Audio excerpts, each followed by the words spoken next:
नमस्कार मंडळी, आम्ही कोल्हापूर लय भारी या चॅनलमध्ये तुमच्या सगळ्यांचं मनापासून स्वागत आहे. बाईकवरून थोडंसं कामानिमित्त बाहेर गेलो होतो. असंही निरभ्र आकाश आणि स्वच्छ वातावरण बघून वाटत होतं की बाईकवरूनच कुठे लाँग ड्राईव्ह जावं, पण कसलं काय, भाजी घेतलो आणि घरी वापस आलो. त्यानंतर गोलूपरीचा अभ्यास चालू होता की इथे गोलू म्हणतो A for apple, B for ball, असं चालू होतं. नर्सरीचा अभ्यास आहे ना, त्यामुळे गोलूचं म्हणणं आहे की ए फॉर ॲपल आणि ए फॉर ॲन्टऐवजी ए फॉर किडा.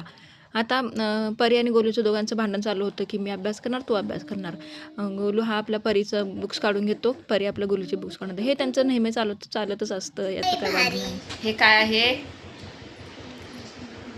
हे काय आहे? हे नाव कशाचं आहे? आपल्या चॅनलचे. आमच्या चॅनलची काय? आम्ही कोल्हापुरी लय भारी. लई भारी. आणि या दोन मोठ्या व्यक्तींकडून आम्ही आमच्या चॅनलचं प्रमोशन करून घेतलं आणि व्लॉग इथंच संपवला. कसा वाटला तुम्हाला? लाईक करा, कमेंट करा आणि हो, चॅनलला सबस्क्राईब करायला विसरू नका.